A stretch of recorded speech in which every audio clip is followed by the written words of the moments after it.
A major rally here at the Utah State Capitol calling for more action to save the Great Salt Lake. After a fire broke out and forced them to close for a couple days, Nordic Valley is open again. I'll show you what the slopes look like. Even though we have a split jet stream, it's still producing a few showers today. Rain will be heavier in southern Utah, and I'll explain why things may turn to snow in your forecast coming up.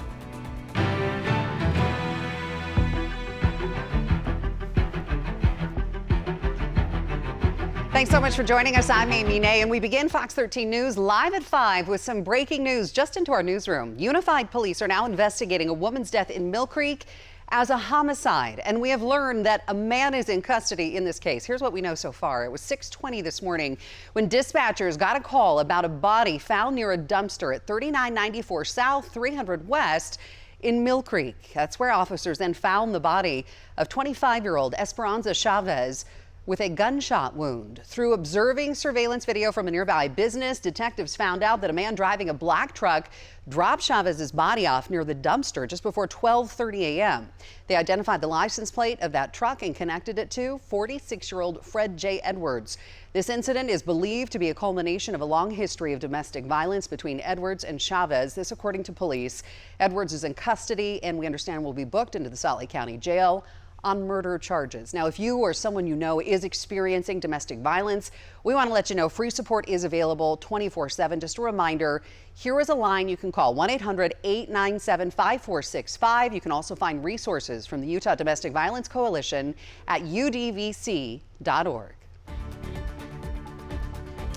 Now to the latest on Utah's Capitol Hill tonight and a massive rally to help save the Great Salt Lake. Fox 13 News political reporter Ben Winslow on the Hill for us with the latest. You can see behind me the rally underway. The Utah Highway Patrol estimates the crowd count at more than 1,200 people. All of these people are here putting pressure on Utah's elected leaders. They say they need to do more to save the Great Salt Lake. What we have heard over and over again from the speakers here at this event, as well as people just attending, frustration with political leaders. They feel like they are not doing enough quickly to get water into the Great Salt Lake. They're either in denial or they have their own agenda. And it's very clear that the citizens in Utah want to restore water to Great Salt Lake. And we are hoping that they are not only listening, but this will be a very different session. Lawmakers here on Utah's Capitol Hill insist they are doing things to save the Great Salt Lake and that there are more legislative actions being taken this session to try to help protect and preserve the lake. But one thing we haven't seen yet, any legislation that explicitly says that water that is conserved goes directly to the Great Salt Lake. Lawmakers certainly have their views that that is happening, but there's nothing that explicitly spells that out. That's something this crowd really wants to see. On the Hill, Ben Winslow, Fox 13 News, Utah.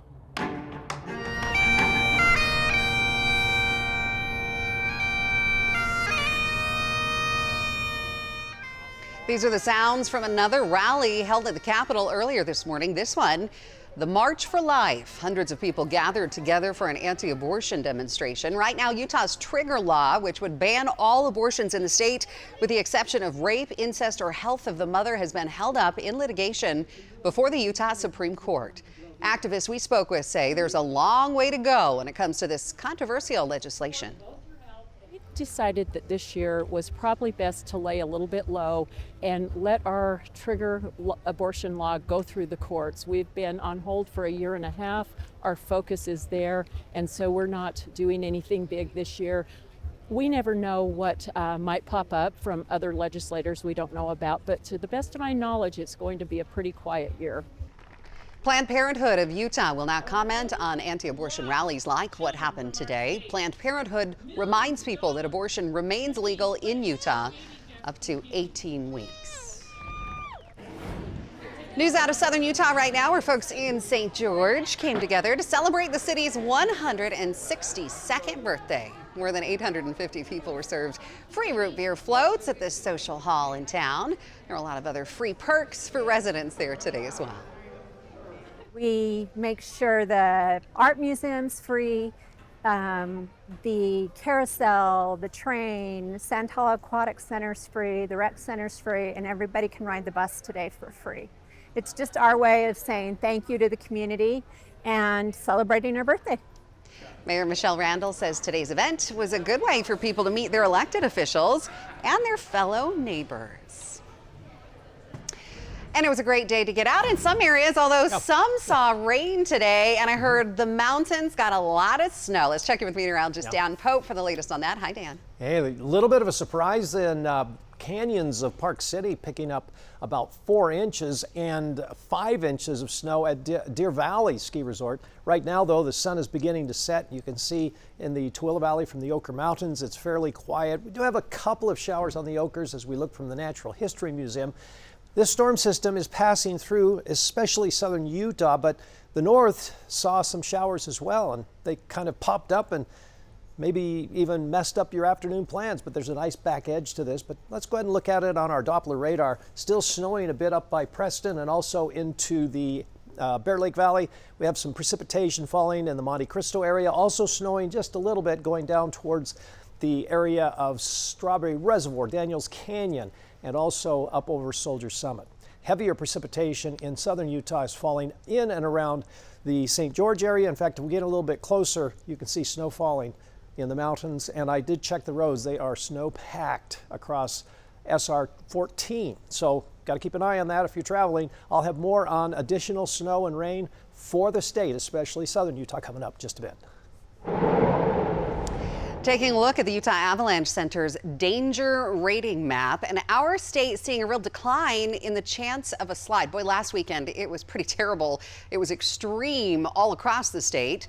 All of the state right now in the considerable rating on the Avalanche Center scale, except for the Uintas, which is still in the high rating category. Remember, before you go out to enjoy winter activities, you can always check on the latest map from the Utah Avalanche Center on their website. That's utahavalanchecenter.org. So earlier this week, I reported on a beloved ski resort in Eden up in Weber County that sadly had to close after a massive fire there on Martin Luther King Day, one of their busiest days of the year. Tonight, though, we have an update. They are slowly getting back on their feet, and today they were able to get those lifts back up and running for people to enjoy. Fox 13 News reporter Maithili Guvi shows us how Nordic Valley is recovering. Skiers, snowboarders, and ski bikers are back on the slopes here at Nordic Valley. There's so moving parts because there's so many amenities that we don't have anymore that we have to bring back. But we're just excited right now to have skiers back on the hill. That's why we're here, so very stoked.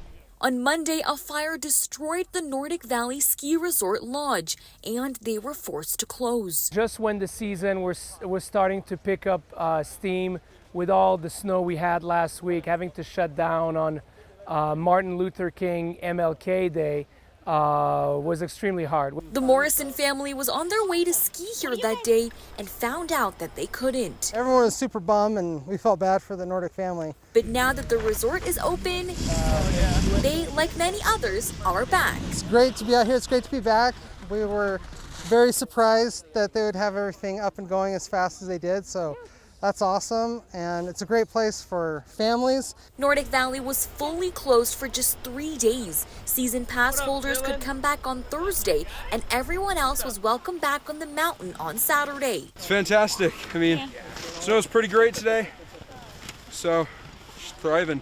There is still damage from the fire, so there are food trucks and restrooms outside instead of in the lodge. There is still work to be done, but the resort is grateful for all the support so far. Outpouring support of the community of the other ski resorts has been awesome. Everybody offered help. Everybody pulled through with what they say that they were going to do to help us. Everything really, really fast. Nordic Valley hopes to open their other facilities like the ski school, rentals, and their ticketing office hopefully in the next week or in the coming weeks. But until then, they hope to continue having people here on the slopes and want to stay open for as long as they can this season. At Nordic Valley, I am Maithili Guvi, Fox 13 News, Utah. Well, in just a matter of minutes, the Green Bay Packers and San Francisco 49ers will take each other on inside Levi Stadium. And you can catch that game right here on Fox 13, right after our newscast. Coverage will begin. Over the past 24 hours, fans of both teams have arrived in the Bay Area in full force to show their support. We live here, family coming all the way from Elkhart Lake, Wisconsin. Go Pack Go. Got my kids here. We're having a blast. We're super excited. Love how the teams performed this year. I feel like we finally have a team and we have leadership on our team. So this is our year. We're going to Super Bowl. I'm ready. Super Bowl predictions already. Again, coverage of this NFL playoff between the Packers and the 49ers starts at 5:30. Kickoff at 6:15. You don't want to miss it, and we'll be back with the news after the game. Coming up, tensions escalate in the Middle East. What's happening in Syria that could have a wider impact? And the latest on the campaign trail and a preview of the primary in New Hampshire. We'll take a look. Plus, more national headlines and the charges facing actor Alec Baldwin after the fatal shooting on set nearly 3 years ago. And America's Most Wanted is back and bringing with it some big names, including from right here in Utah. What you can expect when we come back in 60 seconds.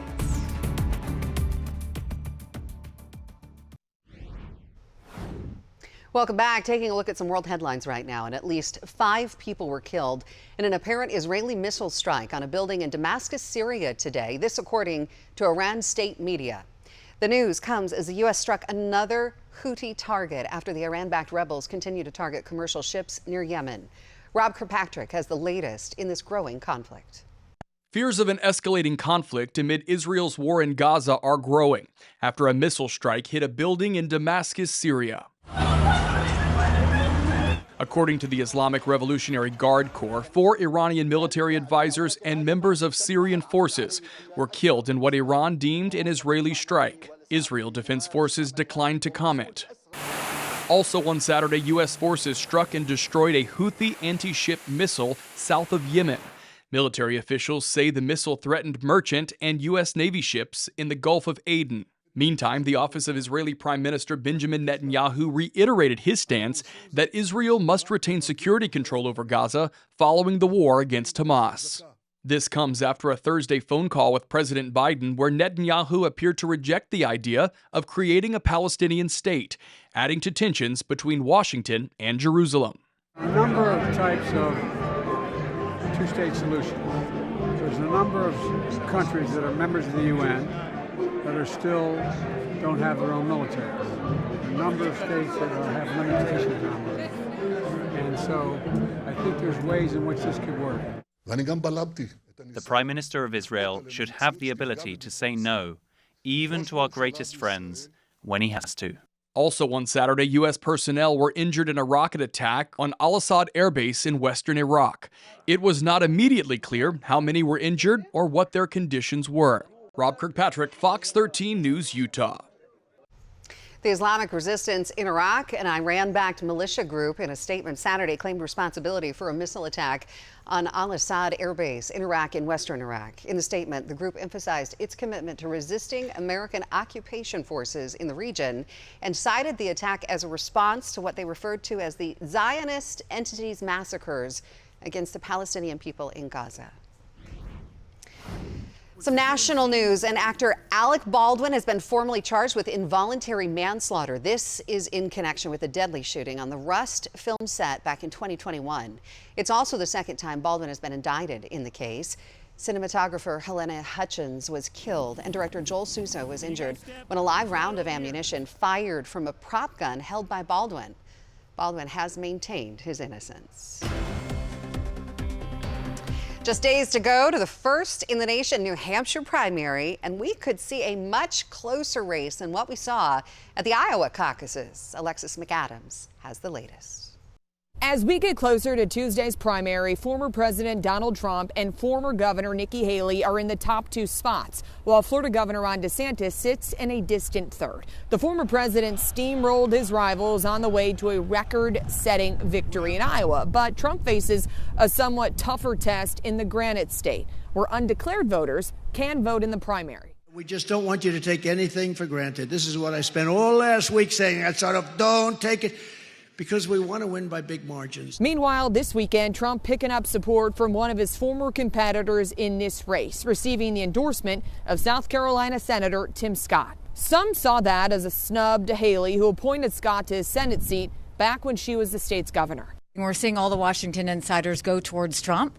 It's interesting from a guy who says he wants to drain the swamp. We want the endorsements from the people of New Hampshire. The latest tracking poll shows Trump at 53%, while Nikki Haley sits at 36% and DeSantis is at 7%. That's in a poll of Republican primary voters. An upset victory would give Haley a lot of momentum as the race then shifts to her home state. South Carolina, the election's not for like 3 or 4 weeks. True. She's got a lot of time, and she knows how to win. Officials are expecting high voter turnout on Tuesday. Reporting in Manchester, New Hampshire, I'm Alexis McAdams, Fox 13 News, Utah.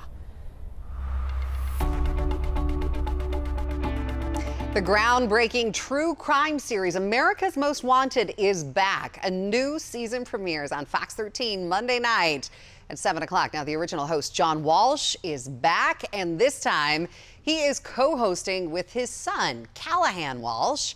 They are looking for viewers to provide tips that will be key in solving cases week after week. The goals are always the same: catch the worst of the worst. When, after 25 years and we hung up our spurs, we had caught 1,200 plus of the world's most dangerous, uncatchable guys. 17 guys off the FBI's 10 most wanted, more than any in the history of the FBI. The thing I'm the most proud of, being the father of a murdered child, is that America's Most Wanted recovered 61 stranger abducted missing kids, the ones that are usually dead within 4 hours. So we accomplished some incredible things. Now with social media, with these armchair detectives, with these internet sleuths, the public can be part of this fight. And I think this version of America's Most Wanted will be more effective than ever.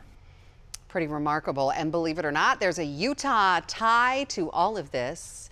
Abduction survivor and child safety activist Elizabeth Smart will be a special guest on the season premiere of America's Most Wanted on Monday night. Again, you can catch that right here on Fox 13.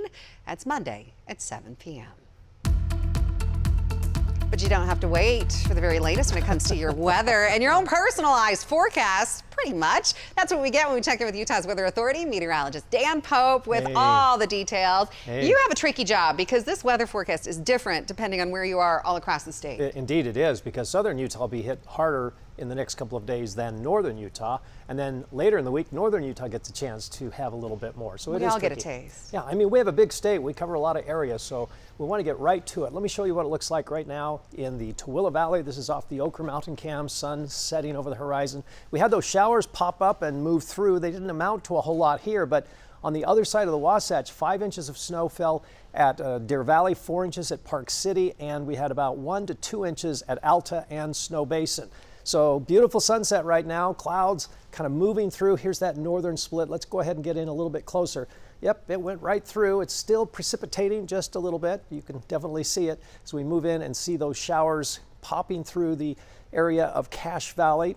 Let's get a little closer look on Doppler radar. Okay, it is snowing over Logan Summit, a little bit of snow in Monte Cristo. We're still seeing some snow around Strawberry as well as up the Daniels Canyon area, so if you're traveling that area, you're going to have some trouble with the snow. Same thing on SR 14, pardon me.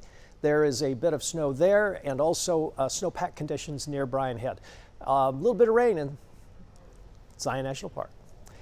34 in Evanston, 36 in Roosevelt, mostly 30s across the Uinta Basin, 40s and, well, no 50s right now with that rain popping up around St. George. Here's our forecast as we move through tomorrow morning. There's the rain and the mountain snow across southern Utah. This will be a pretty good sized storm for southern Utah. Mountain areas, 3 to 8 inches of snow, and some showers here as we move through the day. Sunday, we'll get those showers up and down the Wasatch Front late in the day. Morning looks quieter, but notice it stays stormy all day long across southern Utah. Now we move into Monday morning, it's quiet, although here we go again in southern Utah. Showers popping up and then increasing in their intensity through the day on Monday. So pretty good chance we'll see those showers and snow in the mountains with rain possibly more on the moderate side on Monday in St. George. Late in the day, we'll see the showers here in Salt Lake City and into Tuesday morning. And then Tuesday afternoon, still a chance for some rain and snow showers as we head through Tuesday night into Wednesday. It'll quiet down, and then Thursday, looks like there will be another system moving across northern Utah. Highs will be in the 40s for the most part, 30s Logan, 30s around Park City and also Vernal, 48 in St. George with that rain off again, on again all day long. 33 tonight, mostly cloudy and mild. For tomorrow, high temperature 43. There is that chance for a little bit of snow coming in later in the day. Now, St. George, 3 days, off again, on again rain, highs 49 to 50 degrees. Everything quiets down Wednesday, Thursday, Friday, Saturday as we warm to 50 to 56. Now for the Wasatch Front, occasional rain showers tomorrow, especially later in the day. We get kind of a break on Monday until late, chance for showers late.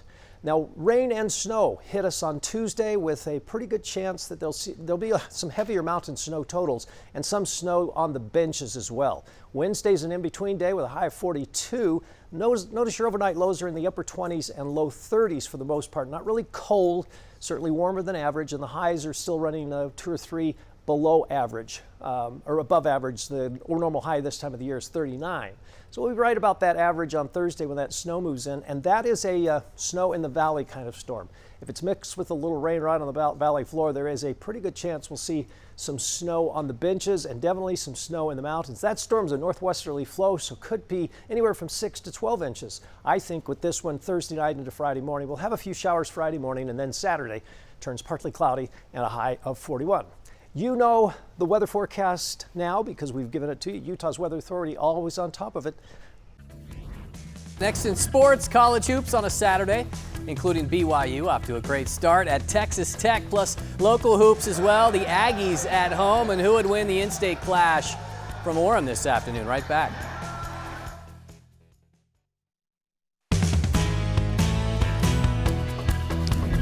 BYU's inaugural run through the gauntlet that is the Big 12 dropped their first 2 but responded with their next 2. The Cougars back on the road Saturday, this time at nationally ranked Texas Tech, number 25, hosting number 20 from Lubbock, where 3 balls were dropping like sweet rain in the first half. Spencer Johnson, 22-8 Cougs to start. Trevin Nell back from injury.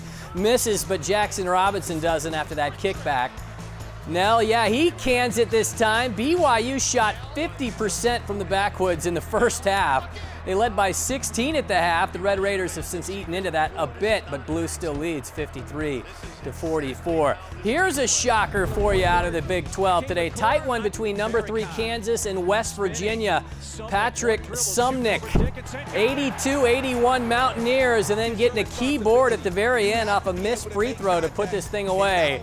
They're rushing the court in Morgantown, 91-85 over the Jayhawks. How would Utah State respond following their first loss in 66 days? Pretty swell, actually, with Fresno State and Logan.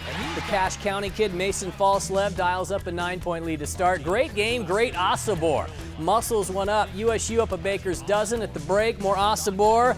Oh, I like that, going Stretch Armstrong there, 20-12 for him, and he was by far the best player on the court Saturday. Javon Jackson contributing late, not only the steal, but the bucket and foul as well. Number 16 bouncing back in a big way, 86-62. In-state clash in the WAC this afternoon. Monster effort from freshman Tanner Toolson against Utah Tech, corners it. The Trailblazers attacking this time. Unisa Toure scoops it home, but Tech still trailed by 14 at the break. More Toolson half 2. He dropped a career-high 26 for Utah Valley in this one, and more Wolverines. Another freshman, Osiris Grady, bringing it strong. UVU snaps a 3-game skid, 84-71. JUCO ball, number 11 Salt Lake Community College trying to get to 17-2. Jordan Battle might miss there for the Bruins, but the latent product, Preston Squire, definitely does not. Slicklater pushing before the half. The Woods Cross kid Mason Bettinger finishing. A lot of points in this one, and a lot, with the Bruins crushing Southern Nevada and Taylorsville by 45, 125 to 80. Early playoff game, the Ravens, big second half all over the Texans. Of course, we got a big one coming up. Yes, we do. We got the 49ers and the Packers coming on next. And the Jazz are playing tonight. Tonight, 6 o'clock. Look at that. So we got a lot to talk about later. So stay with us. We've got that NFL playoff action coming up. So stay there and have a great night. We'll see you tonight after the game.